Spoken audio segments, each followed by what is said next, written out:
9-year-old Ezra Martinez thought selling lemonade would help his struggling family pay the bills.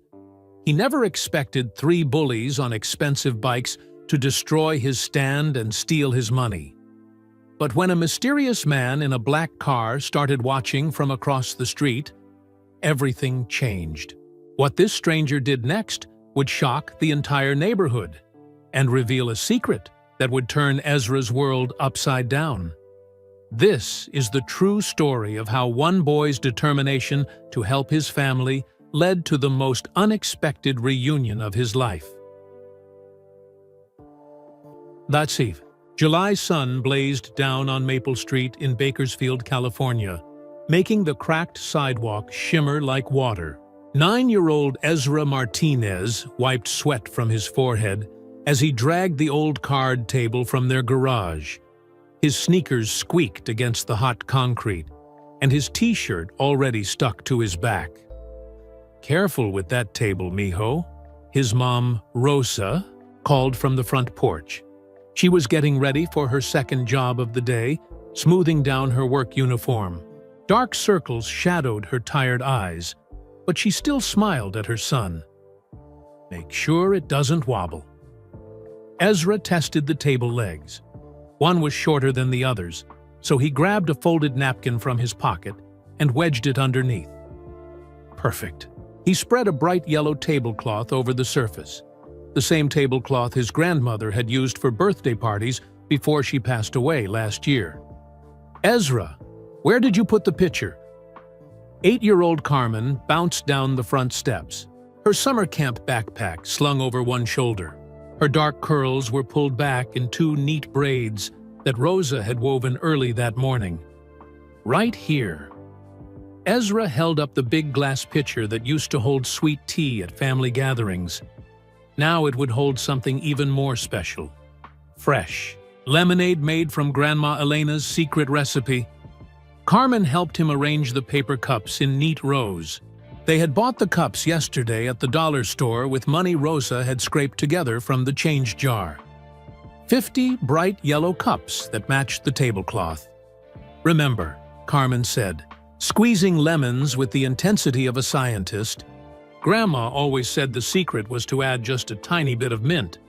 Not too much, or it tastes like toothpaste." Ezra nodded seriously. He had watched Grandma Elena make this lemonade dozens of times during hot summer afternoons when they lived in her little house across town, before Dad left, before money got tight, before Mom had to work 2 jobs just to keep them in their rental house on Maple Street.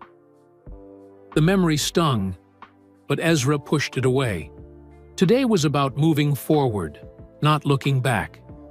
He carefully measured sugar into the pitcher, then added fresh lemon juice and cold water from the tap. Carmen dropped in 2 small mint leaves from the plant. They grew in a coffee can on the kitchen windowsill. Ezra stirred with a long wooden spoon until the sugar dissolved completely. "Taste test," Carmen announced, dipping a clean finger into the mixture. She sipped and made a thinking face. More sugar. Ezra added another spoonful and stirred again. This time, when Carmen tasted it, she grinned. "Perfect. Grandma would be proud." Rosa appeared beside them, car keys jingling in her hand. "You two be careful out here. Stay where I can see you from Mrs. Chen's window." She pointed to the house next door, where she would be watching from while she got ready for her evening cleaning job downtown. "We will, Mom," Ezra promised. "Carmen's camp bus comes at noon, so she'll only be here for an hour." "And you'll pack up before I leave for work?" "Yes, ma'am." Rosa kissed both their foreheads. "I'm proud of you for working so hard to help our family. But remember, if anyone gives you trouble, you come inside immediately." After Rosa went next door to Mrs. Chen's house, Ezra and Carmen put the finishing touches on their lemonade stand. Ezra had spent 3 hours the night before, making colorful signs with Carmen's crayons. "Fresh lemonade, 50 cents!" proclaimed the biggest sign. decorated with pictures of yellow lemons and green mint leaves. A smaller sign read, "Made with love and Grandma's recipe." "First customer," Carmen pointed down the street. Mrs. Chen walked over from next door, moving, slowly, in the heat. She was 73 years old and had lived on Maple Street longer than anyone else. Her gray hair was pulled back in a neat bun, and she wore a light blue dress that matched her kind eyes. "Good morning, young entrepreneurs," she said with a slight accent that reminded Ezra of his grandmother. "I hear you're selling the famous Elena Martinez lemonade recipe." "Yes, ma'am," Ezra said politely. "Would you like to try some?" Mrs. Chen bought 2 cups, one for herself and one for her grandson, who was visiting from San Francisco. She sipped, carefully, then smiled wide. "This tastes exactly like your grandmother's lemonade," she said. "She made the best lemonade in all of Bakersfield." Ezra's chest swelled with pride. "Thank you, Mrs. Chen." She handed him a dollar bill. "Keep the change, dear. You're doing good work here." As Mrs. Chen walked back to her house, Ezra carefully folded the dollar and put it in the small metal box they used for money. $1. It wasn't much, but it was a start. Over the next 30 minutes, 3 more neighbors stopped by the stand. Mr. Garcia from the corner house bought lemonade for his family of 5. Mrs. Martinez, no relation, but they shared the same last name, bought 2 cups for her teenage sons. A jogger in bright running clothes stopped for a quick drink and complimented Ezra on his business skills. By the time Carmen's camp bus arrived, Ezra had made $4.50. He waved goodbye to his sister and counted the money again, organizing the bills and coins in neat piles. $4.50 might not seem like much to some people, but to Ezra, it represented hope. Hope that he could help his mom, pay for the car repair she needed. Hope that maybe they could afford school supplies when August came. Hope that hard work really did pay off, just like Grandma Elena always said. The sun climbed higher, and Maple Street grew quiet. Most people were inside their air-conditioned houses, waiting for the afternoon heat to pass. Ezra didn't mind. He sat behind his lemonade stand, making plans for tomorrow. Maybe he could make cookies to sell alongside the lemonade. Maybe he could expand to other streets in the neighborhood. His daydreams were interrupted by the sound of bicycle wheels on asphalt. 3 boys rode up the street, pedaling expensive mountain bikes that probably cost more than his mom made in a month. The boy in front was bigger than the others, with sandy blonde hair and a mean look in his green eyes. Ezra had seen him around the neighborhood before. He lived in one of the fancy houses on the other side of Riverside Drive, where the rich kids lived. The boy stopped his bike right in front of Ezra's stand and looked down at him with a smirk. "Well, well," he said, loudly enough for his friends to hear. "What do we have here?" Ezra's stomach tightened, but he managed to keep his voice steady. "Would you like some lemonade? It's 50 cents a cup." The boy laughed, but it wasn't a nice laugh. 50 cents for some kid's backyard lemonade? That's pretty expensive for sugar water. "It's made with my grandmother's recipe," Ezra said quietly. "It's really good." "Your grandmother's recipe?" The boy's voice turned mocking. "I bet your grandmother made lemonade for poor people who couldn't afford real drinks." Ezra felt his face get hot, but not from the sun. "My grandmother made the best lemonade in Bakersfield." "Sure she did." The boy reached out and flicked one of Ezra's carefully made signs. It fluttered to the ground. "This whole setup looks pretty pathetic. Don't you have anything better to do than sit out here begging for money?" "I'm not begging," Ezra said, his voice stronger now. "I'm working." The boy's friends snickered. One of them, a redhead with freckles, reached over and knocked over the stack of paper cups. They scattered across the hot sidewalk. "Oops," the redhead said with fake innocence. Ezra quickly bent down to gather the cups, his heart pounding. As he knelt on the concrete, the blond boy leaned over him. "Here's some free advice, kid. This is our neighborhood now. Pack up this garbage and find somewhere else to play store." Ezra looked up at the three boys surrounding his lemonade stand. Their expensive bikes, their name-brand clothes, their confident sneers.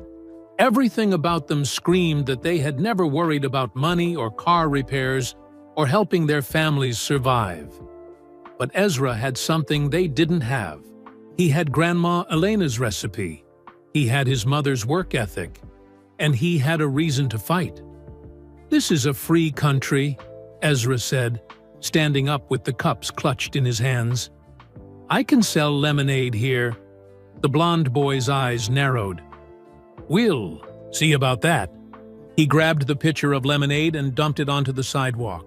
The sweet, minty liquid splashed everywhere, soaking into the cracks in the concrete and running toward the street. Ezra watched his hard work flow away and felt tears sting his eyes. But he didn't cry. Not in front of these bullies. The three boys rode away laughing, leaving Ezra alone with his overturned cups and empty pitcher.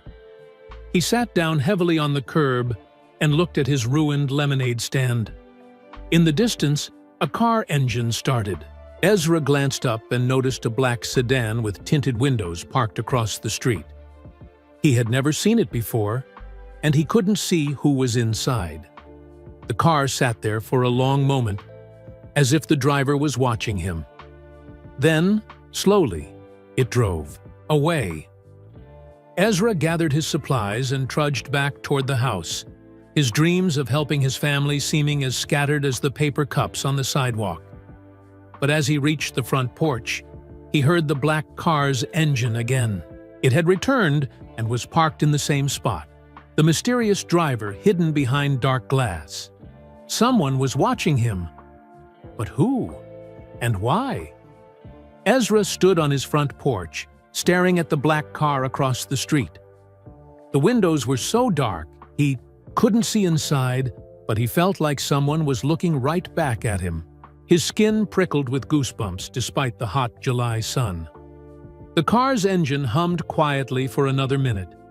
Then it drove away slowly down Maple Street. Ezra watched until it disappeared around the corner near the old fire station. "Mijo, what happened?" Rosa appeared at the front door, still wearing her cleaning uniform. She had come home between jobs to check on him. Her eyes moved from Ezra's sad face to the wet sidewalk where his lemonade had been dumped. "Some boys came by," Ezra said quietly. "They didn't like my lemonade stand." Rosa's face grew angry. She walked to the sidewalk and saw the scattered paper cups and sticky puddle of lemonade. "They did this to you?" Ezra nodded. "There were 3 of them. They had really nice bikes and expensive clothes. The biggest one said this was their neighborhood now." Rosa knelt down and pulled Ezra into a hug. Her uniform smelled like the lemon cleaner she used at the office buildings downtown. "I'm sorry this happened, baby. Some people are just mean." "Why would they care about my lemonade stand? I wasn't hurting anyone." "Sometimes bullies pick on people who are trying to do good things," Rosa said softly. "They see someone working hard, and it makes them feel bad about themselves. So they try to make that person feel bad too."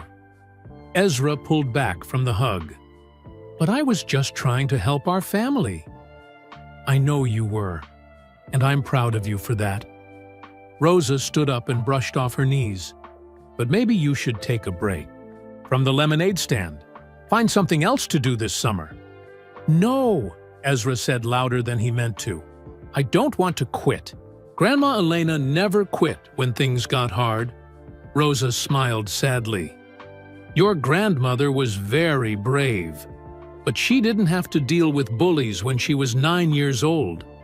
Mom, you always tell me not to give up. You work 2 jobs even when you're Tired. You never quit. Rosa looked at her son for a long moment. In his dark brown eyes, she saw the same determination that had gotten their family through the hardest times. The same stubborn strength that had helped her survive when Ezra's father left. "You're right," she said finally. "We don't give up. In this family."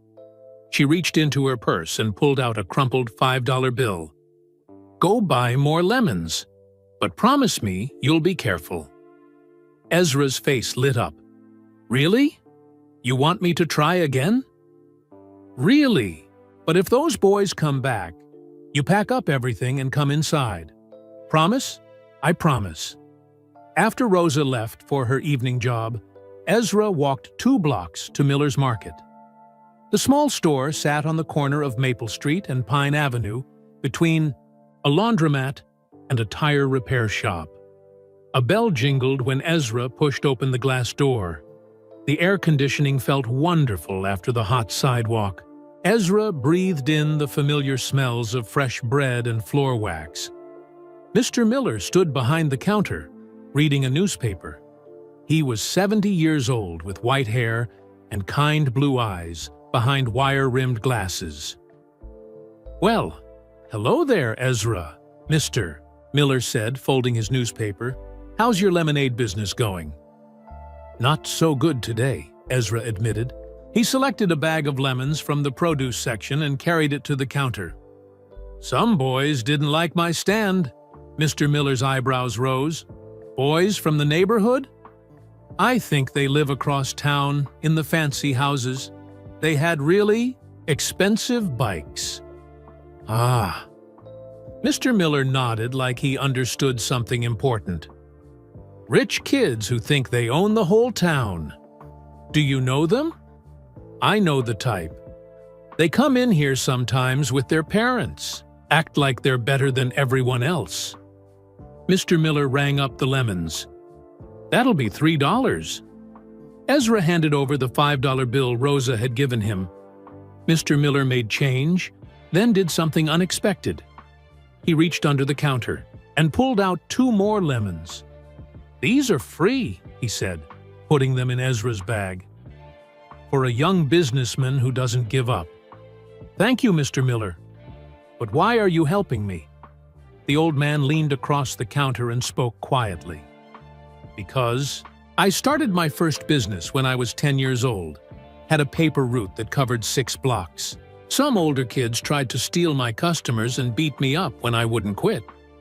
What did you do?" "I kept delivering papers. Every single day, no matter what they did to me. You know what happened?" Ezra shook his head. "The customers started protecting me. They saw how hard I worked, and they didn't like seeing me get picked on. Pretty soon, those bullies had the whole neighborhood mad at them." Mr. Miller straightened up and smiled. "Real businessmen never quit, Ezra. Come back tomorrow, and I'll give you a deal on more lemons." Walking home, Ezra felt better than he had all day. Mr. Miller believed in him. His mom believed in him. He could do this. Back on Maple Street, he noticed the black car was parked in the same spot again. The mysterious driver seemed to be waiting for something, or someone. Ezra set up his lemonade stand again, this time closer to the front porch, where he could run inside quickly if needed. He mixed fresh lemonade with Grandma Elena's recipe, arranged new paper cups, and put out his colorful signs. Mrs. Chen came over immediately when she saw the stand was back. "Those boys came back?" she asked, looking worried. "Different boys." "Mean. Ones with expensive bikes." Mrs. Chen's face grew stern. "I saw them. Spoiled children who think money makes them special." She bought 2 cups of lemonade and gave Ezra an extra $1 for being brave. Over the next hour, 4 more neighbors stopped by. Word was spreading about what had happened, and people wanted to support Ezra. He sold 8 cups of lemonade and made $6. But his happiness didn't last long. The sound of bicycle wheels on asphalt made his stomach drop. The three boys were back, and this time they had brought friends. 5 expensive bikes surrounded his lemonade stand. The blond boy from earlier smiled meanly. "I thought I told you to pack up this junk." "This is a public sidewalk," Ezra said, trying to keep his voice steady. "I have a right to be here." "Rights?" The boy laughed. "You don't have any rights. Poor kids like you should know their place." One of the new boys, a tall kid with dark hair, reached over and knocked Ezra's money box to the ground. Coins scattered across the sidewalk. "Stop it!" Ezra dropped to his knees, trying to gather his money. The redhead from yesterday poured fresh lemonade onto the ground again. "Oops! Clumsy me!" Ezra stood up with coins clutched in his fists. Tears of anger and frustration filled his eyes, but he blinked them back. "Why are you doing this? I never did anything to you." The blond boy stepped closer. "Because this is our town, our neighborhood, and we don't want trash like you making. It looked bad." He shoved Ezra hard in the chest. Ezra stumbled backward and fell, scraping his elbow on the concrete. The pain shot up his arm, and this time he couldn't stop the tears. The boys laughed and started to ride away, but the blond boy turned back. "Stay down where you belong," he called out. "And if I see this lemonade stand again, you'll get worse than a scraped elbow." They pedaled away, leaving Ezra sitting on the hot sidewalk with blood on his arm and his second batch of lemonade soaking into the concrete. Across the street, the black car's engine started, but instead of driving away, it moved closer. The driver pulled up right in front of Ezra's house and rolled down the passenger window just a crack. Ezra couldn't see the person inside, but he heard a man's voice, deep and concerned. "Are you okay, son?"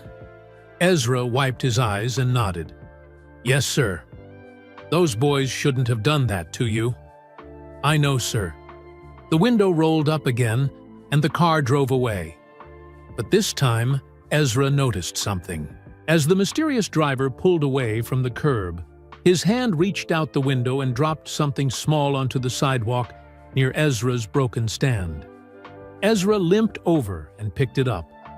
It was a white envelope with his name written on it in neat handwriting. His heart pounded as he tore it open. Inside was a $20 bill and a note that made his hands shake. "For a young businessman who refuses to give up, tomorrow will be better. A friend." Ezra stared at the money and the note. $20 was more than he had made in both days combined. But who was this mysterious friend, and how did he know Ezra's name? As Ezra looked down the street where the black car had disappeared, one question echoed in his mind. Who was watching over him? And why did they care so much about a 9-year-old boy's lemonade stand? His elbow throbbed where he had scraped it on the concrete. Blood had dried on his skin, making his arm feel stiff. But the $20 bill in his hand seemed to make the pain fade away. Someone out there believed in him. Someone thought his lemonade stand was worth protecting. Ezra limped to the front porch and sat down heavily on the wooden steps. The envelope felt smooth between his fingers as he read the note again. For a young businessman who refuses to give up, tomorrow will be better. A friend. The handwriting was neat and careful, like someone had taken time to make each letter perfect. It reminded Ezra of how his father used to write, back when his father still lived with them and helped with homework at the kitchen table. The front door creaked open behind him. Carmen peeked out, her summer camp backpack still on her shoulders. "Ezra, why are you sitting out here? And why is there lemonade all over the sidewalk again?" Ezra quickly folded the $20 bill and slipped it into his pocket. He didn't want Carmen to worry about the bullies or ask too many questions about the mysterious money. "Just cleaning up," he said. "How was camp today?" Carmen sat down next to him and noticed the scrape on his elbow. "You're hurt! What happened?" "I fell down. It's not bad." But Carmen had sharp eyes for an 8-year-old. She looked at the scattered cups, the overturned table, and the sticky puddle of lemonade, drying in the heat. "Those mean boys came back, didn't they?" Ezra nodded. There was no point in lying to his sister. She would figure it out anyway. "How many this time?" "5. Carmen's face scrunched up with anger. "5 against 1? That's not fair." "Life isn't always fair, Carmen. Mom says we just have to keep trying anyway." Carmen helped Ezra clean up the mess and carry their supplies back to the garage. They worked in silence, both thinking about what to do next. That evening, Rosa came home from her cleaning job looking exhausted. Her uniform was wrinkled, and her shoes made soft squeaking sounds on the kitchen floor. She had been on her feet for 12 hours straight. "How did today go, mijos?" she asked, sitting down at the kitchen table. Ezra and Carmen exchanged looks. Finally, Ezra pulled out the $20 bill and placed it on the table. Rosa's eyes widened. "Ezra, where did this come from?" "Someone left it for me." "With a note." Ezra showed her the envelope. Rosa read the note twice, then looked at the money again. "Who would give you this much money?" "I don't know." "There was a man in a black car. He was watching my lemonade stand, but I couldn't see his face. After the boys knocked me down, he drove by and dropped this envelope. A strange man gave you money?" Rosa's voice got sharp with worry. "Ezra, you should have told me immediately. You never take money from strangers." "But Mom, he was trying to help. And he didn't ask me to do anything weird. He just wanted to support my business." Rosa stood up and walked to the window, looking out at the street. "I don't like this. Strange men don't give children money for no reason." "Maybe he just felt sorry for me," Ezra said. "Mrs. Chen gave me extra money too." "That's different. Mrs. Chen is our neighbor. We know her." Rosa came back to the table and sat down. "Promise me something, Ezra. If you see this man again, you come inside immediately and call me." "I promise. But can I keep the money? I want to buy better supplies for my lemonade stand." Rosa looked at the $20 bill for a long time. Finally, she sighed. "We'll keep it for now.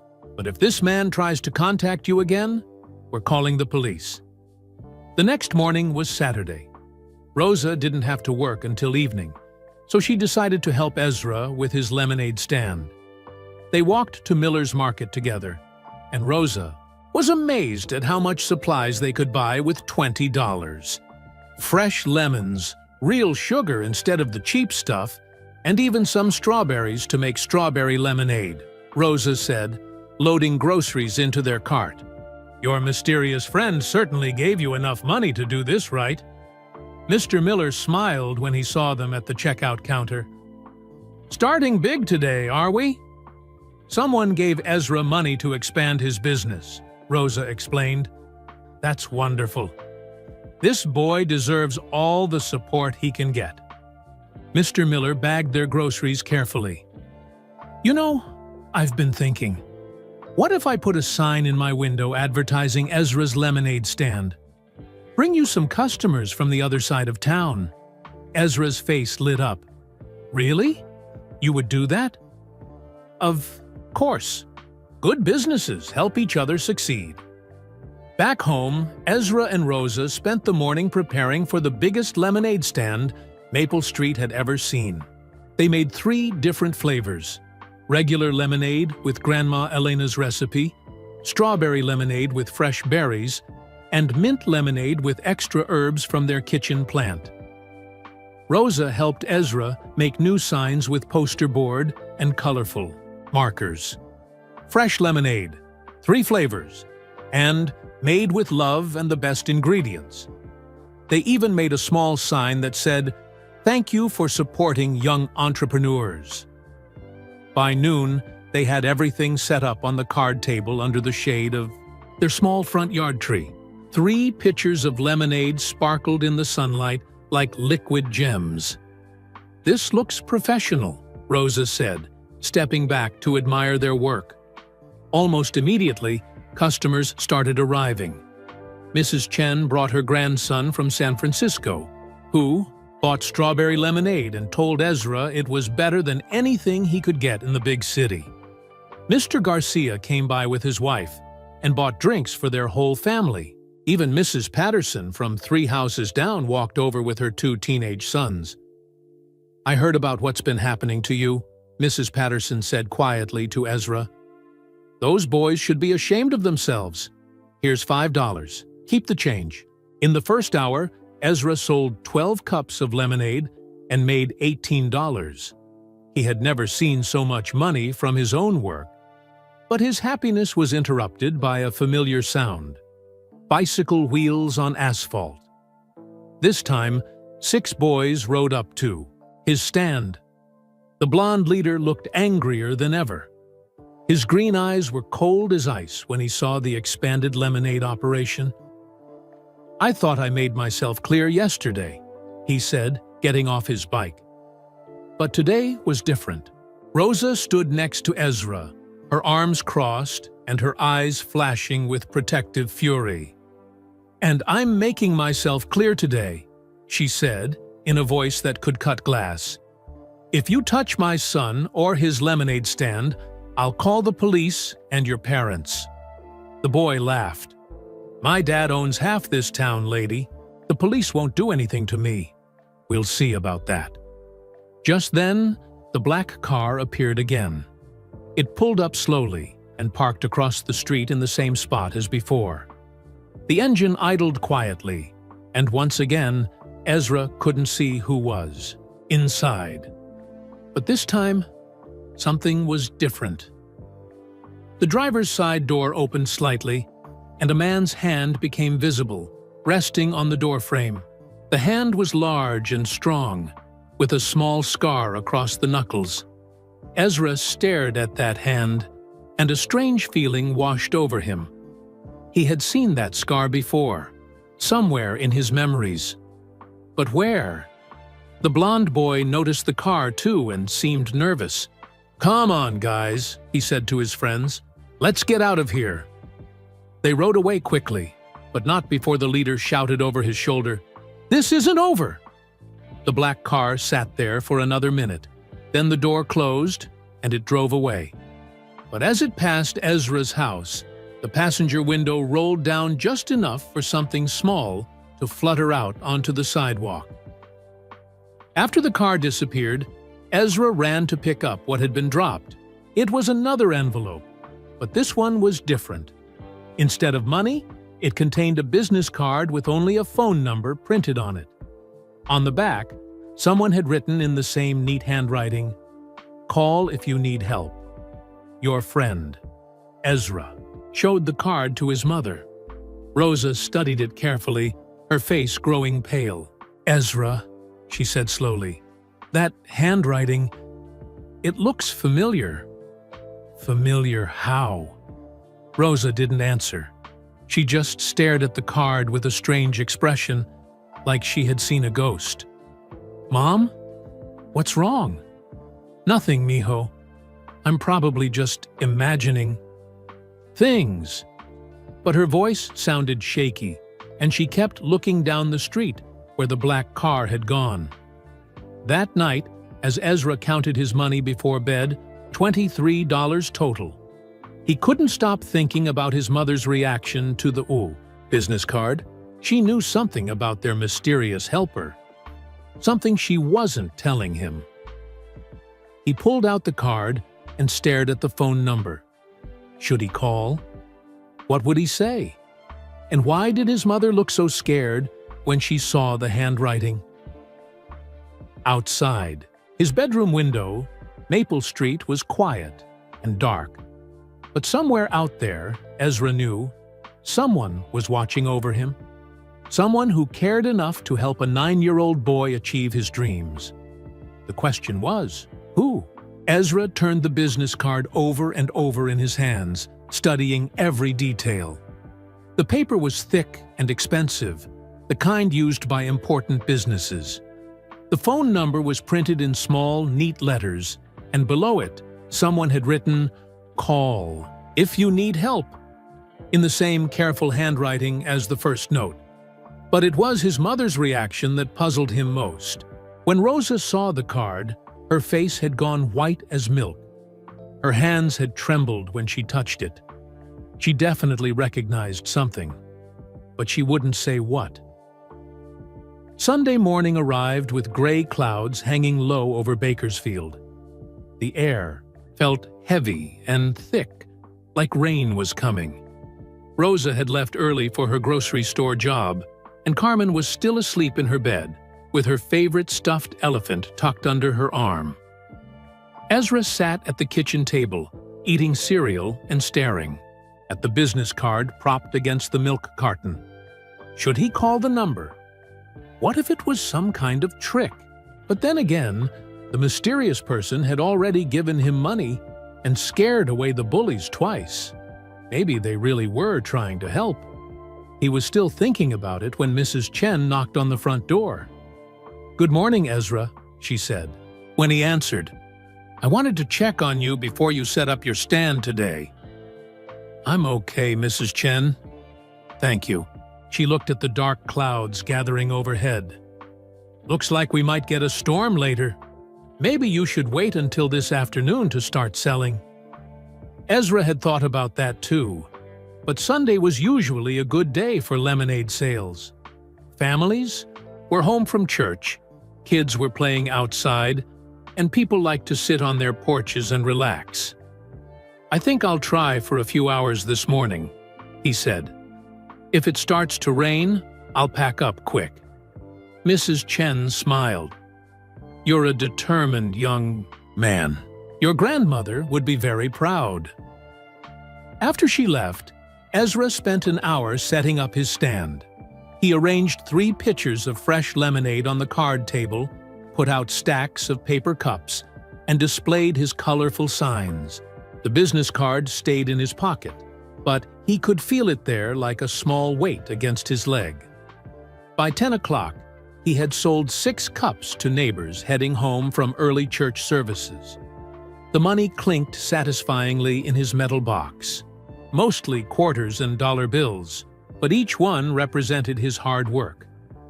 Then he heard the sound that made his stomach clench. Bicycle wheels on asphalt. But this time, it wasn't just 3 or 5 boys.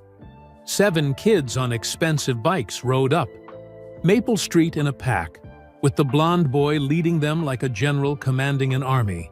Ezra's hands started to shake. 7 against 1 wasn't fair. But he had learned that bullies didn't care about fairness. They only cared about making other people feel small and scared. The blonde boy got off his bike and walked straight to Ezra's lemonade stand. Up close, Ezra could see that his name was probably expensive. His shirt had a fancy polo player logo, his shoes looked brand new, and even his bike probably cost more than Rosa made in a month. "I thought I told you to stay away from this neighborhood," the boy said. His voice was calm, but his green eyes were angry. "This is where I live," Ezra replied, trying to keep his voice steady. "I have a right to be here." "Rights?" The boy laughed, and his friends joined in. "Poor kids like you don't have rights. You have what we let you have." One of the other boys, a tall kid with dark hair, stepped forward. "Tyler's being nice to you, little boy. He could make things much worse." So the blonde boy's name was Tyler. Ezra filed that information away in his mind, though he wasn't sure why it mattered. "I'm not bothering anyone," Ezra said. "I'm just selling lemonade." "You're bothering us," Tyler replied. "This cheap garbage makes the whole street look trashy.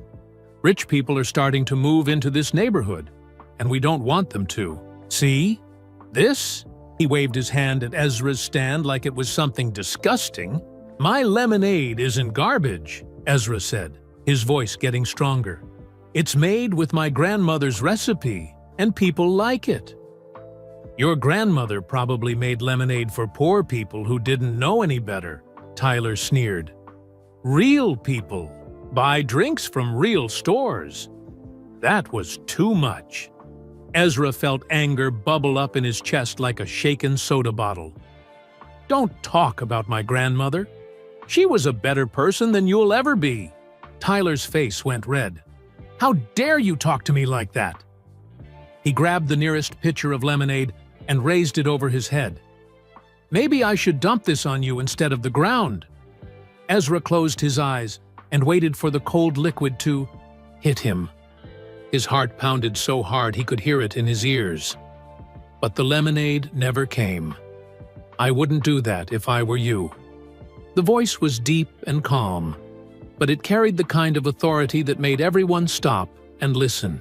Ezra opened his eyes and saw a man standing about 10 feet away. He was tall, maybe 6 feet, with broad shoulders and graying dark hair. He wore a simple black t-shirt and jeans, but something about the way he stood made him seem important. His face was serious, but not mean, and his dark brown eyes reminded Ezra of someone, though he couldn't quite remember who. Tyler lowered the pitcher, but didn't put it down. "Who are you? This isn't your business." "I'm making it my business," the man said quietly. He pulled out a cell phone. "I've been watching you boys for 3 days. I have videos of everything you've done to this young man." The other boys started, looking nervous. A few of them moved closer to their bikes, ready to escape if needed. "So what?" Tyler said, but his voice wasn't as confident as before. "We're just kids. You can't do anything to us." The man smiled, but it wasn't a friendly smile. "I know exactly who you are, Tyler Brooks.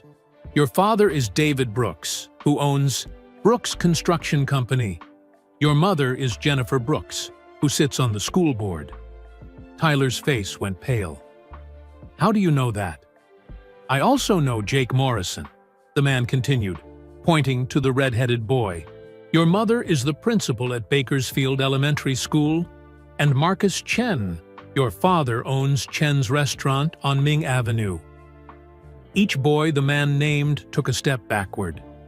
How could this stranger know so much about them? "Here's what's going to happen," the man said, his voice still calm but somehow scary. "You're going to put that pitcher down. You're going to apologize to Ezra for everything you've done, and you're going to pay him back every penny you've stolen from him." "You can't make us do anything," Tyler said, but his hands were shaking. "Now," the man held up his phone. "I can send these videos to your parents, your schools, and the police. Theft and assault are crimes, even when children do them." Tyler looked at his friends, but they were all backing away from him. Nobody wanted to be part of this anymore. I don't have any money with me," Tyler stammered. "Then you'll bring it tomorrow. All of you will bring money to pay for the damage you've caused and the lemonade you've stolen." The man stepped closer to Tyler, and suddenly Tyler looked very small despite being one of the biggest kids in the group. "And if you ever bother this boy again," the man said quietly, "I'll make sure everyone in town knows what kind of bullies you really are." Tyler dropped the pitcher. It hit the sidewalk and shattered, sending glass and lemonade everywhere. But nobody moved to clean it up. "I'm sorry," Tyler mumbled, not looking at Ezra. "Louder," the man said. "I'm sorry, Ezra." Tyler's voice cracked, like he might start crying. "I was wrong to pick on you." The other boys started getting on their bikes. Tyler followed them. But before he rode away, he pulled some crumpled dollar bills from his pocket and threw them on the ground near Ezra's stand. "There's your money," he said, then pedaled away as fast as he could. After the boys disappeared, around the corner, Ezra bent down to pick up the money and the broken glass. The man knelt beside him to help. "Are you hurt?" the man asked gently. "No, sir. Thank you for helping me." Up close, Ezra could see that the man had a small scar across him. His knuckles, just like the hand he had seen reaching out of the black car. This was definitely his mysterious protector. "What's your name?" Ezra asked. The man paused for a moment, like he was deciding how much to tell. "You can call me Miguel," he said finally. Miguel. The name hit Ezra like a lightning bolt. His father's name had been Miguel. But that was impossible. His father had left 2 years ago and never come back. "Miguel Martinez?" Ezra whispered. The man's face went very still. "How did you know my last name?" Ezra stared into the man's dark brown eyes, eyes that looked exactly like his own, and felt his world turn upside down. "Because," Ezra said, his voice barely a whisper, "Miguel Martinez is my father's name." Thunder rumbled overhead, and the first fat raindrops began to fall. But neither of them moved to go inside. They just stood there in the gathering storm, father and son, staring at each other after 2 long years apart. Finally, Miguel spoke. "Hello, Ezra. I've missed you so much." The raindrops fell harder now, making dark spots on the concrete around them. Ezra stood frozen, staring at the man who claimed to be his father. Miguel looked older than Ezra remembered. There were lines around his eyes and gray streaks in his dark hair, but those eyes were definitely the same ones Ezra saw in old family photos. "You're really my dad?" Ezra's voice came out small and shaky. Miguel nodded, his own eyes filling with tears. "Janos, I know I look different. It's been 2 years since you've seen me. But you left us. Mom said you didn't want to be a family anymore." Miguel's face crumpled with pain. "Oh, Ezra, I never wanted to leave you. I never stopped wanting to be your father." The rain was coming down steadily now. Miguel glanced at the lemonade stand getting soaked. "Let's get this inside before it's ruined. Then we can talk." Together, they quickly gathered the pitchers, cups, and signs. Miguel lifted the heavy card table like it weighed nothing, and they carried everything to the covered front porch. Ezra's hands shook as he stacked the wet paper cups, partly from the cold rain and partly from the shock of seeing his father again. Once they were under the porch roof, an awkward silence fell between them. Ezra didn't know what to say. For 2 years, he had imagined what he would do if his father came back. Sometimes he pictured himself angry and yelling. Sometimes he imagined running away. But now that it was really happening, he just felt confused and scared. "Why didn't you come back sooner?" Ezra finally asked. Miguel sat down heavily on the porch steps and put his head in his hands. "Because I thought your mother didn't want me anymore. I thought you and Carmen were better off without me. Mom always said you chose the army over us." "I never chose the army over you," Miguel said firmly. "Everything I did in the army was for you and Carmen and your mother. Every day I was away. I was working to make money, so our family could have a better life." Ezra sat down on the steps next to his father, but not too close. "Then why did you send those divorce papers?" Miguel looked up sharply. "What divorce papers?" "The ones that came in the mail. Mom cried for 3 days after she got them. She said you wanted to end our family." Miguel's face went dark with anger, but not at Ezra. "I never sent any divorce papers. Someone else must have done that." "Who would do something like that?" Before Miguel could answer, the front door opened. Rosa stood there in her work uniform, having come home early because of the storm. When she saw Miguel sitting on her porch steps, she dropped her purse and car keys. They scattered across the wooden floor with loud crashes. "Miguel?" she whispered. "Is that really you?" Miguel stood up slowly. "Hello, Rosa." For a moment, nobody moved. Rosa stared at her ex-husband like she was seeing a ghost. Miguel stared back with a mixture of love and sadness on his face. Ezra looked back and forth between his parents, trying to understand all the emotions swirling around him. "What are you doing here?" Rosa's voice was barely a whisper. "I came to see my children. And to talk to you." "Talk to me?" Rosa's shock was turning into anger. "You disappeared for 2 years. You sent me divorce papers and never called or wrote or anything." "I never sent you divorce papers," Miguel said quietly. "I would never do that." Rosa marched into the house and came back with the manila envelope Ezra had seen before. She threw it at Miguel's feet. "Then explain these." Miguel picked up the envelope and examined it carefully. He read the return address, and his face turned red with fury. "This came from my brother Marcus," he said through gritted teeth. "Your brother? Why would Marcus send me divorce papers?" Miguel sat back down heavily. "Because he never liked you. He thought I was too young to get married and have kids. He said it would hurt my military career." Rosa's anger faltered. "But why would he forge your signature?" "Because while I was deployed overseas, he was handling all my mail and legal affairs. He had power of attorney to sign documents for me." Miguel's hands clenched into fists. "I trusted him to take care of things at home. I never thought he would betray me like this." Ezra looked at his mother. Tears were streaming down her face. "You really didn't know about the divorce papers? I swear to you, I had no idea. When I got back to California 3 months ago, I found out we were divorced. I thought you had moved on with your life." "Moved on?" Rosa laughed, but it wasn't a happy sound. "I worked 2 jobs just to keep us in this tiny house.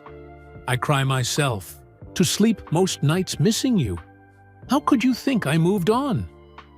Miguel stood up and took a step toward her. "Rosa, I am so sorry. If I had known what Marcus did—" "You've been back for 3 months?" Rosa's voice rose. 3 months? And you never tried to contact us?" Miguel looked ashamed. "I was scared. I thought you hated me for being gone so long. I thought the kids would be angry with me. So you decided to spy on us instead?" Rosa gestured toward the street where the black car had been parked. "You've been watching our house like some kind of stalker." "I wasn't stalking. I was trying to get up the courage to talk to you. Then I heard Mrs. Chen at the grocery store, talking about Ezra's lemonade stand." "You know Mrs. Chen?"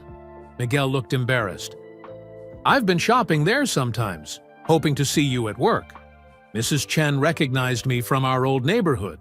She told me how hard Ezra was working to help the family." Rosa sank down onto the porch railing. "So you started watching him sell lemonade?" "I was so proud of him," Miguel said, his voice breaking. "My son was working so hard just like I taught him. And when those bullies showed up," his hands clenched again. "I couldn't just sit there and let them hurt my boy." Ezra had been listening to his parents talk, but now he had to ask the question that had been burning in his mind. "Dad, if you've been back for 3 months, where have you been living?" Miguel looked even more ashamed. "In a cheap motel on the other side of town. I've been saving money, trying to figure out how to fix things with your mother." "A motel?" Rosa's voice got soft. "Miguel, you could have come home.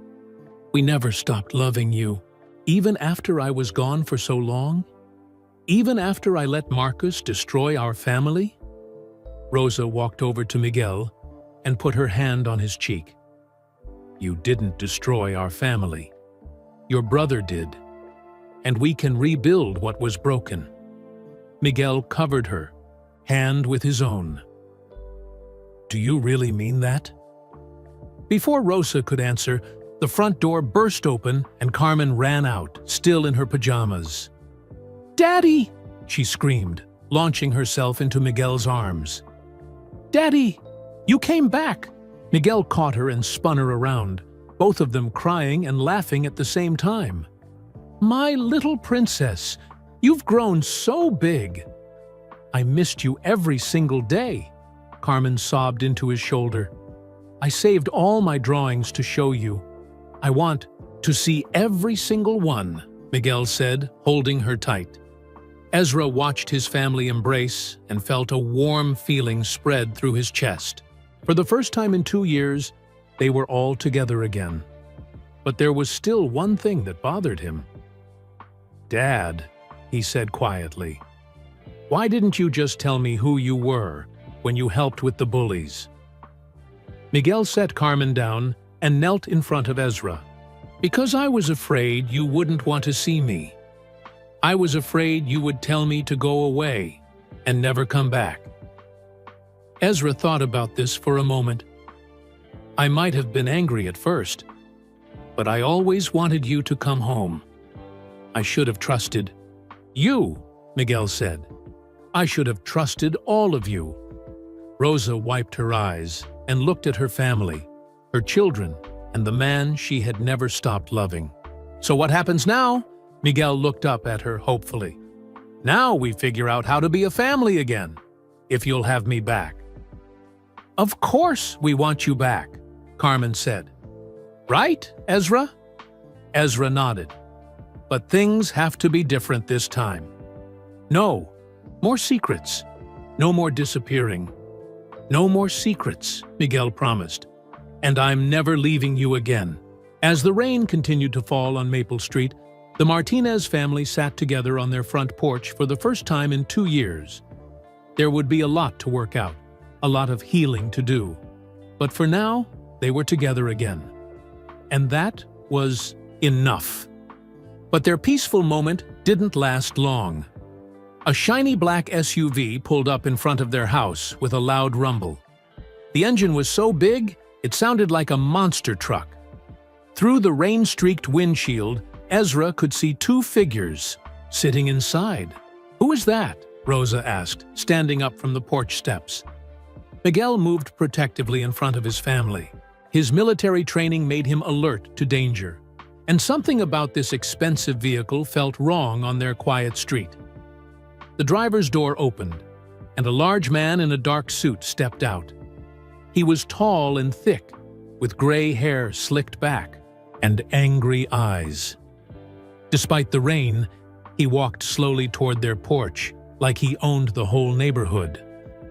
Behind him came a smaller figure that made Ezra's stomach drop. Tyler Brooks followed his father, looking scared and wet in the rain. "Are you Miguel Martinez?" the big man demanded, stopping at the bottom of their porch steps. Miguel stepped forward, putting himself between the stranger and his family. "I am. Who's asking?" "David Brooks.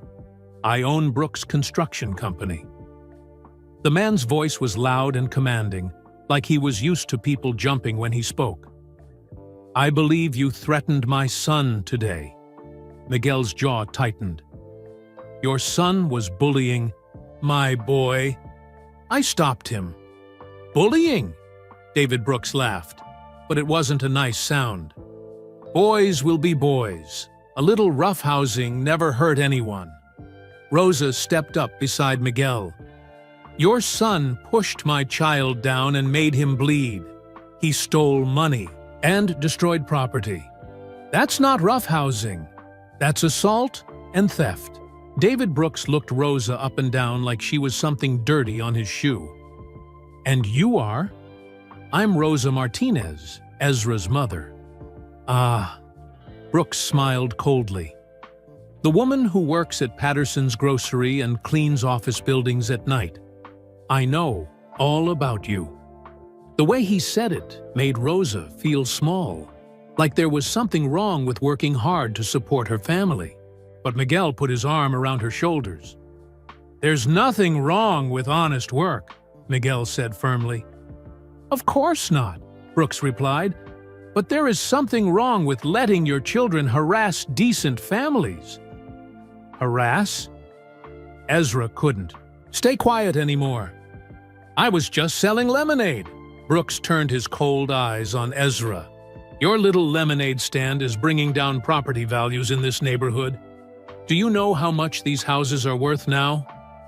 "I don't care how much they're worth," Ezra said, his voice shaking but determined. "I live here too." "For now," Brooks said quietly. The threat hung in the air like a dark cloud. Miguel took a step forward. "What's that supposed to mean?" Brooks pulled out his phone and showed them a video. It was security footage from somewhere nearby, showing Miguel confronting Tyler and his friends at the lemonade stand. "This shows you threatening children," Brooks said, "intimidating minors. The police would be very interested in this video." "That video shows me protecting my son from bullies," Miguel replied. "Any parent would do the same thing." "Would they? Even a parent with a questionable military record?" Miguel's face went pale. "What are you talking about?" Brooks smiled like a shark. "I did some research on you, Martinez. Seems you weren't exactly an honor student in the Army. Something about disobeying orders and putting other soldiers at risk?" Rosa gasped. She had never heard this story before. "That's not what happened," Miguel said quietly. "Isn't it?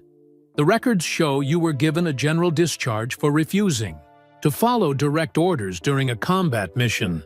Not exactly honorable behavior." Tyler stood behind his father, looking miserable in the rain.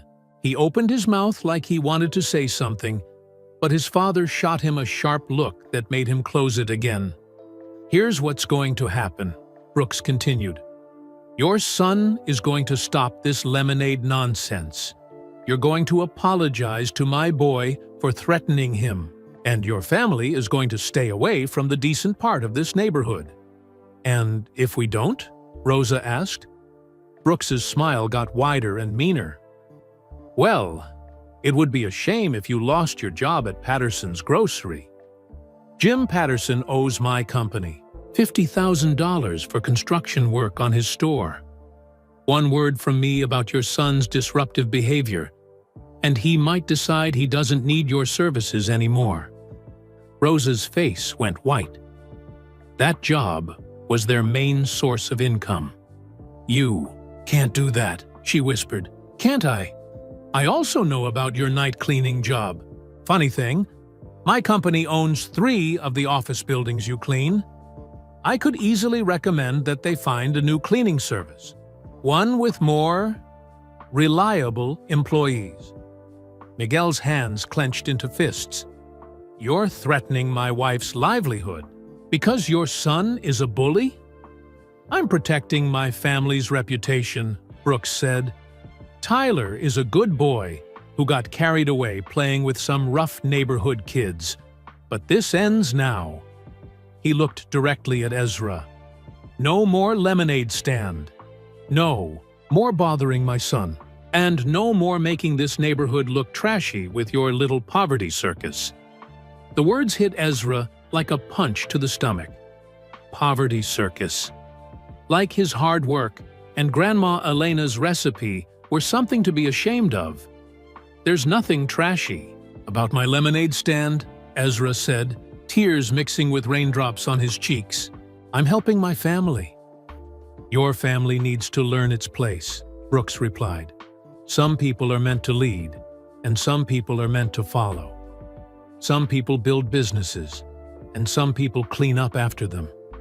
He turned back to Miguel. "You have until tomorrow morning to make your decision. Shut down the lemonade stand and keep your family in line, or face the consequences." Brooks started walking back to his SUV, then stopped and turned around. "Oh, and Martinez, I did some more digging into your background, Interesting things happen when word gets around about disgraced soldiers living in family neighborhoods. People start to worry about property values, about safety, about the kind of influences they want around their children. Miguel's face went rigid. "Are you threatening to spread lies about me?" "I don't need to spread lies. The truth is damaging enough." Brooks opened his car door. "Dishonorable discharge speaks for itself." "It wasn't dishonorable," Miguel shouted. "I saved a man's life." But Brooks was already getting into his SUV. Tyler climbed into the passenger seat, looking back at Ezra with something that might have been guilt in his eyes. As the expensive vehicle drove away, the Martinez family stood on their porch in stunned silence. The rain continued to fall, but now it felt cold and harsh instead of cleansing. "Miguel," Rosa said slowly, "what did he mean about your military discharge?" Miguel sank down onto the porch steps and put his head in his hands. "I didn't want you to find out this way." "Find out what?"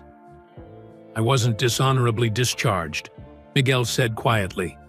"But I wasn't honorably discharged either." Ezra sat down next to his father. "What happened, Dad?"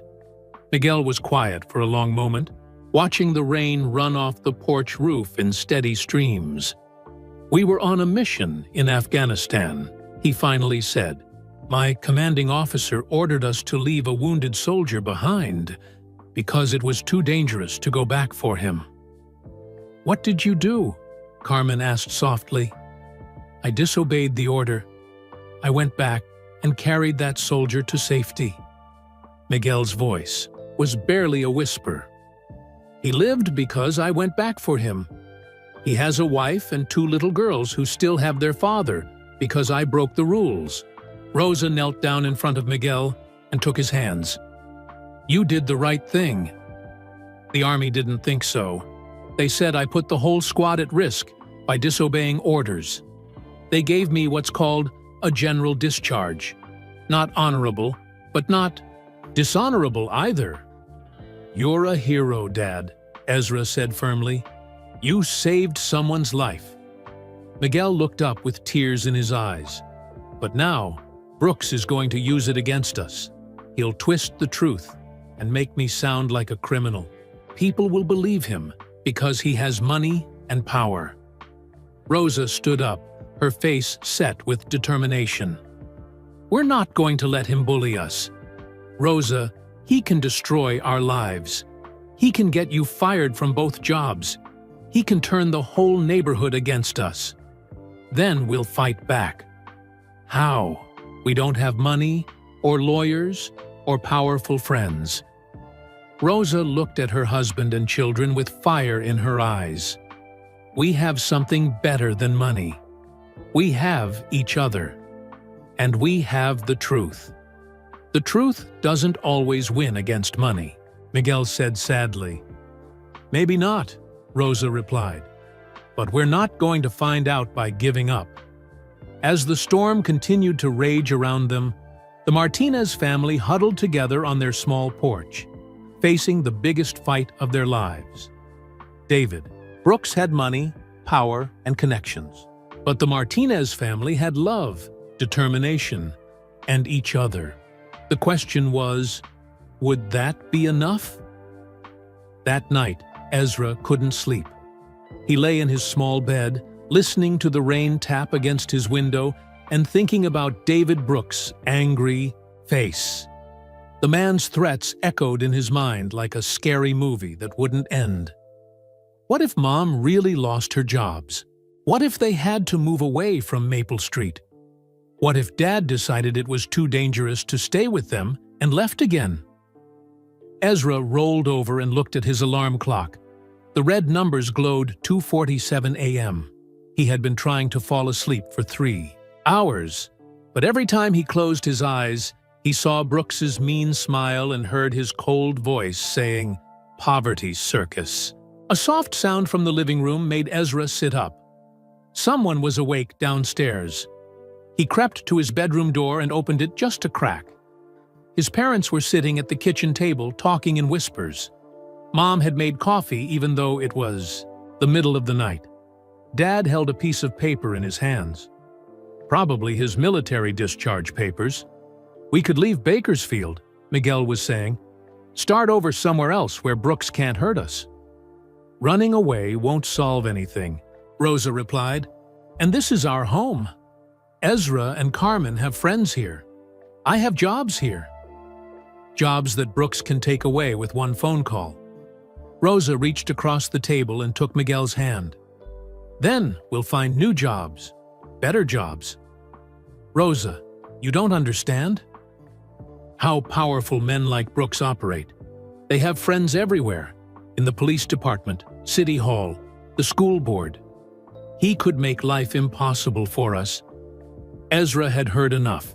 He tiptoed back to bed, but sleep still wouldn't come. His parents were scared, really scared, and if they were scared, maybe the family should be scared too. The next morning dawned bright and clear, as if the storm had washed all the clouds away. But the sunshine couldn't wash away the worry on everyone's faces at breakfast. "I'm not going to work today," Rosa announced, setting a bowl of cereal in front of Carmen. "I called in sick to both jobs." "Mom, you never call in sick," Carmen said. "Today is different. We need to figure out what to do about Mr. Brooks." Miguel looked up from his coffee. "Maybe I should go talk to him. Try to work something out." "No," Rosa said firmly. "He'll just threaten you again. We need a better plan." A knock at the front door interrupted their conversation. Through the window, Ezra could see Mrs. Chen standing on their porch with a plate covered in aluminum foil. "Good morning, dear," Mrs. Chen said when Rosa opened the door. "I brought homemade cookies for the children." "That's very sweet of you, Mrs. Chen, but may I come in? I have something important to discuss with your family." Rosa stepped aside, and Mrs. Chen entered the kitchen. She was dressed nicely, like she was going somewhere important, and her usually cheerful face looked serious. "I heard about David Brooks' visit yesterday," she said, without waiting to be asked. "Word travels fast on Maple Street." Miguel frowned. "How did you hear about that?" "My neighbor Mrs. Patterson saw the whole thing from her window. She was very upset." Mrs. Chen set down her plate of cookies and looked directly at Miguel. "She also recognized you." "Recognized me?" Mrs. Chen smiled. "She's not just a neighbor, Mr. Martinez. She's also a retired attorney who spent 20 years helping families fight powerful bullies." Ezra nearly choked on his cereal. "Mrs. Patterson is a lawyer. Was a lawyer. Now she's a very angry neighbor who doesn't like seeing good families get threatened." Mrs. Chen pulled out her phone. "She asked me to bring you this." The phone showed a text message with a phone number and the words, "Tell the Martinez family to call me immediately. I have information about Brooks that could help them. Margaret Patterson, attorney at law, retired." Rosa stared at the phone. "She wants to help us?" "More than that. She's organizing the whole neighborhood to help you." Before anyone could ask what that meant, another knock came at the door. This time it was Mr. Miller from the market, carrying a thick folder under his arm. "Good morning, folks. Mrs. Chen said you might need some assistance with a certain Mr. Brooks." Behind Mr. Miller came 3 more neighbors Ezra recognized. The Garcia family from the corner house, Mrs. Washington from across the street, and young Mrs. Kim, who had just moved in last month. "What's going on?" Miguel asked, looking confused. Mrs. Chen grinned. "The neighborhood meeting, of course. We called it last night after we heard about Brooks's threats." "You called a meeting about us?" Rosa's voice was small with embarrassment. "We called a meeting about Brooks," Mr. Miller corrected. "You're just the latest family he's tried to push around." Mrs. Garcia, a plump woman with kind eyes, stepped forward. "My husband does construction work. Brooks hired him last year to build a deck, then refused to pay the full amount. He said the work wasn't good enough, but he never gave us a chance to fix anything. He did the same thing to my cousin, Mr. Miller added. Contracted him to paint an office building, then complained about the color and demanded half the money back. Mrs. Washington nodded angrily. And he's been trying to buy up all the small houses on this street so he can tear them down and build expensive ones. He offers way less than they're worth, then spreads rumors about crime and poverty to scare people into selling. Ezra looked around at all these adults who had come to help his family. But why do you care about our lemonade stand? Mrs. Kim, who was young and had a baby on her hip, spoke up. Because your lemonade stand represents everything good about this neighborhood. Hard work, family values, helping each other. Brooks wants to destroy all of that. Mrs. Chen opened her purse and pulled out a manila folder. Which is why we spent all night researching David Brooks and his business practices. Miguel took the EBUST folder and opened it. Inside were dozens of printed pages, news articles, court documents, and business records. What is all this? Evidence, Mrs. Patterson's voice came from the doorway. She entered the house with a briefcase in one hand and a determined look on her face. Evidence that David Brooks isn't as powerful as he pretends to be. Mrs. Patterson was a tall, thin woman in her 60s, with gray hair pulled back in a neat bun. She wore a business suit that made her look like she was still practicing law. Mrs. Patterson, Rosa said, Mrs. Chen told us you used to be an attorney. I was a legal aid attorney for 23 years. I specialized in helping working families fight wealthy people who thought they could push them around. She opened her briefcase and pulled out more documents.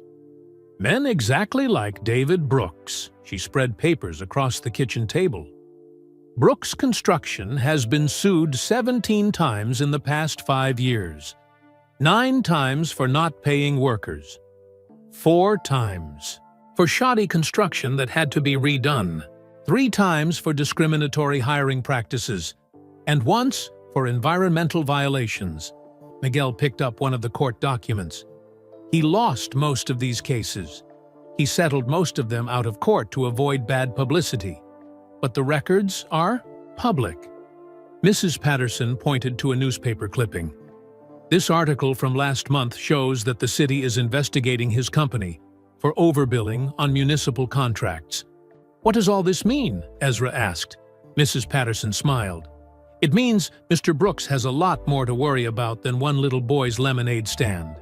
And it means he's made a lot of enemies in this town. She pulled out her phone and showed them a list of contacts. I spent this morning calling everyone Brooks has cheated or threatened in the past year. Guess how many of them want to help bring him down? How many? Carmen asked wide-eyed. All of them. Rosa sank into a chair. I can't believe you're all doing this for us. We're not just doing it for you, Mr. Miller said. We're doing it for everyone Brooks has hurt, and everyone he might hurt in the future. Mrs. Patterson sat down across from Miguel and Rosa. Here's what I propose. Instead of hiding from Brooks, we go on the offensive. We file complaints with the city about his business practices. We contact the families he's cheated and organize them to demand justice. And we make sure everyone in Bakersfield knows exactly what kind of man David Brooks really is. But he threatened Rosa's jobs, Miguel said. He could destroy our lives. Mrs. Patterson smiled. That's where Mr. Miller comes in. Mr. Miller grinned. My sister owns the cleaning company Rosa works for at night. She's been looking for a reason to drop Brooks's buildings from her contracts because he's always late paying his bills. And my brother owns Patterson's Grocery, Mrs. Patterson added. He's been wanting to fire Brooks Construction ever since they did such poor work on his store renovation. Rosa's eyes widened. Your brother owns the grocery store where I work? He does. And when I told him about Brooks's threats, he was furious.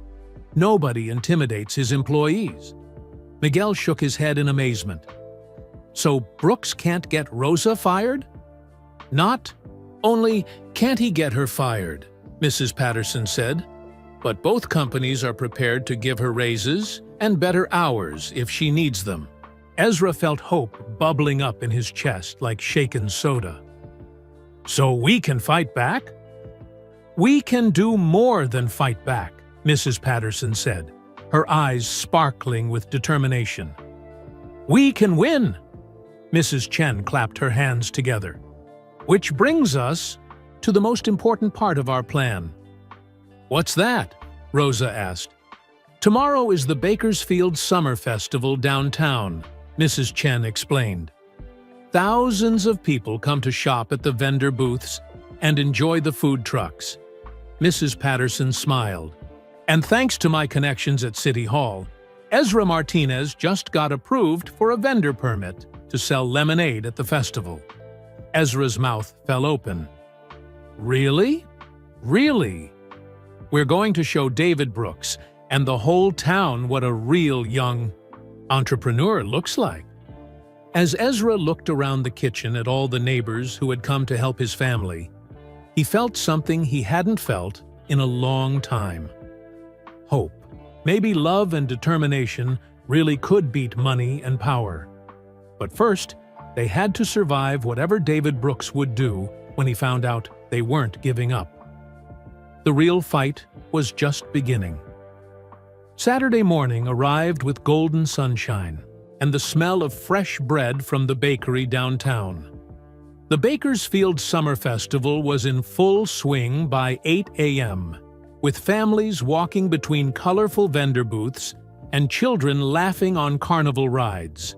Ezra stood behind his official festival booth, wearing his best polo shirt and a huge smile. His lemonade stand had never looked so professional.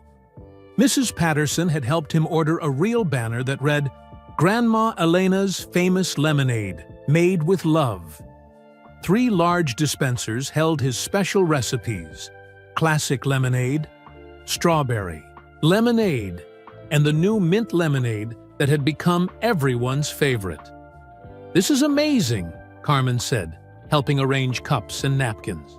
She wore a matching polo shirt and had convinced Rosa to let her braid ribbons in her hair for the special day. Miguel and Rosa stood behind the booth with proud smiles, watching their son's dream come true on a scale he had never imagined. The festival permit had cost $50, but Mrs. Patterson had paid for it as an investment in young entrepreneurship. "Look at all these people," Rosa marveled, watching families stream past their booth.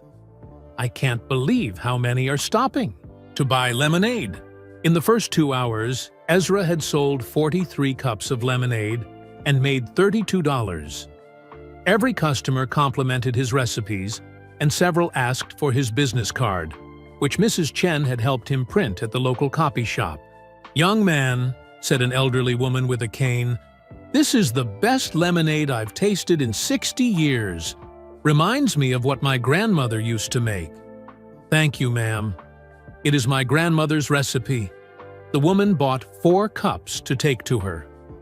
"Friends?" And Ezra carefully counted his money again. $38. More than he had ever made in a single day. But his happiness was interrupted by a commotion near the festival entrance. A security guard was arguing with someone, and Ezra could hear raised voices over the cheerful festival music.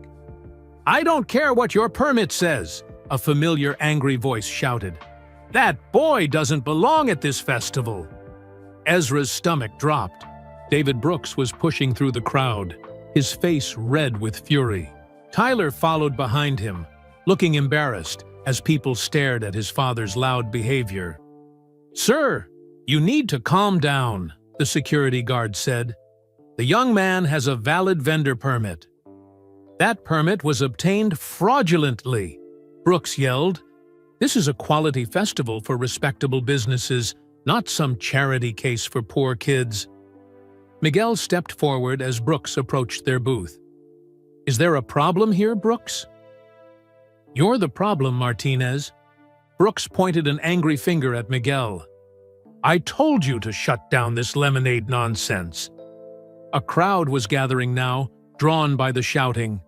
Festival-goers stopped shopping to watch the confrontation. Ezra noticed several people pulling out phones to record what was happening. "The boy has every right to be here," Rosa said firmly. "He has a permit, and he's running a legitimate business." Brooks laughed harshly. "Legitimate? This is a joke. A 9-year-old selling sugar water from a card table." "It's not a card table anymore," Ezra said quietly, but his voice carried across the crowd. "It's a real booth at a real festival. And my lemonade isn't sugar water. It's made from my grandmother's special recipe." "Your grandmother probably never had a real business license in her life," Brooks sneered. The crowd murmured angrily at his rudeness. Someone called out, "Leave the kid alone!" But Brooks ignored them. "Here's what's going to happen," Brooks announced loudly. "I'm calling the police to shut down this illegal operation, and then I'm calling the health department to inspect these unsanitary conditions." Mrs. Patterson appeared beside their booth, carrying her briefcase and wearing a confident smile. "Actually, Mr. Brooks, the health department already inspected this booth yesterday." Passed with flying colors. Brooks whirled around to face her. "Who are you?" "Margaret Patterson, attorney. And I have some interesting documents you might want to see." She opened her briefcase and pulled out a thick stack of papers. Court records showing 17 lawsuits against Brooks Construction. Complaints filed with the city about fraudulent billing practices. And testimonies from 12 families you've cheated or threatened in the past 2 years. Brooks's face went pale. "Those documents are private. Actually, they're public record. And as of this morning, copies have been delivered to the Bakersfield Gazette, the City Council, and the Better Business Bureau." The crowd pressed closer, sensing that something important was happening. Ezra noticed several reporters with cameras pushing through the people gathered around their booth. "You can't do this to me," Brooks sputtered. "I have powerful friends." "Had powerful friends," Mrs. Patterson corrected. "Funny how quickly those friendships disappear when people find out about your business practices." She pulled out her phone and showed Brooks a news article. This morning's headline, "Local construction company under investigation for fraud." Makes for interesting reading. Brooks grabbed for the phone, but Mrs. Patterson pulled it back smoothly. "Mr. Brooks," she continued in a voice that carried across the festival grounds, "you have 2 choices. You can leave this family alone and let this young entrepreneur run his business in peace. Or you can continue this public tantrum while everyone records it on their phones." She gestured to the crowd. At least 20 people were holding up phones, filming every word of the confrontation. "Your choice. But I should mention, threatening children at a public festival tends to go viral on social media pretty quickly." Brooks looked around at all the cameras and angry faces surrounding him. For the first time since Ezra had known him, the powerful businessman looked scared and small. "This isn't over," he said quietly. "Actually, it is," said a new voice from the crowd. A tall woman in a police uniform pushed through the people gathered around the booth. Her badge read, "Sergeant Martinez." No relation to Ezra's family, but the name coincidence made him smile. "Mr. Brooks," the police officer said calmly, "I've received several complaints about you disturbing the peace and harassing vendors. You need to leave the festival grounds immediately." "You can't throw me out. I'm David Brooks." "I can and I will. You're causing a public disturbance." Tyler stepped forward, his face red with embarrassment. "Dad, please, let's just go home." For the first time in the whole confrontation, Brooks looked at his son. Tyler's eyes were filled with shame and sadness. Everyone is staring at us, Tyler whispered. Everyone thinks we're the bad guys. Brooks looked around at the crowd of festival-goers, all watching him with disapproval and disgust. Phone cameras captured his angry face and threatening words. In a few hours, everyone in Bakersfield would see exactly what kind of man David Brooks really was. "Fine," Brooks said through gritted teeth. "We're leaving." As he turned to go, Tyler broke away from his father and approached Ezra's booth. The crowd fell silent, watching to see what would happen. "Ezra," Tyler said quietly, "I'm really sorry for everything I did to you, and for what my dad just did." He pulled a $20 bill from his pocket and put it on the counter. "Can I have a cup of lemonade? I've never actually tried it." Ezra stared at Tyler for a moment, then poured a cup of his classic lemonade and handed it to the boy who had bullied him for so long. Tyler sipped it carefully, then smiled. The first real smile Ezra had ever seen on his face. "This is really good," Tyler said. "Your grandmother must have been an amazing cook." "She was," Ezra replied. "She always said the secret ingredient was kindness." Tyler nodded and looked back at his father, who was standing at the edge of the crowd looking furious and defeated. "I have to go," Tyler said, "but maybe sometime we could be friends instead of enemies?" "I'd like that," Ezra said, and he meant it. As Tyler walked away with his father, the crowd began to cheer. People rushed to Ezra's booth to buy lemonade and congratulate him on standing up to the neighborhood bully. "That was incredible," said a woman with a notebook. "I'm from the Bakersfield Gazette. Can I interview you about your business?" More reporters appeared, asking questions about Ezra's lemonade recipes and his plans for the future. Customers lined up 6 deep to buy his drinks. By the end of the day, he had sold over 200 cups and made more money than he had ever imagined possible. But the best part wasn't the money or the attention. The best part was standing behind his booth with his whole family together, watching the sunset over the festival grounds and knowing they had won not through anger or revenge, but through hard work, determination, and the support of their community. Miguel put his arm around Rosa, and she leaned against his shoulder. Carmen counted the day's earnings while Ezra packed up his supplies. "So, what happens now?" Rosa asked. Miguel smiled at his son, who was carefully folding his banner for next weekend's farmers market. "Now we watch our boy build the business empire he's always dreamed of." As they walked through the festival grounds toward their car, Ezra looked back at the booth where his lemonade stand had triumphed over threats and bullying. Tomorrow would bring new challenges and new opportunities. But tonight, surrounded by his family and supported by his community, Ezra Martinez knew that dreams really could come true. Sometimes the most powerful thing in the world wasn't money or threats or expensive lawyers. Sometimes it was just a 9-year-old boy with his grandmother's lemonade recipe and the courage to never give up. We'd love to know where you're listening from. Drop a comment below and tell us your city and country. If this story touched your heart, please hit that like button and subscribe to our channel for many more inspiring and interesting videos just like this one. And don't forget to share this video with your friends and family, because stories about kindness, determination, and never giving up are meant to be shared. Together, we can spread awareness about the power of community support and the importance of standing up to bullies. Thank you for listening, and we'll see you in the next story.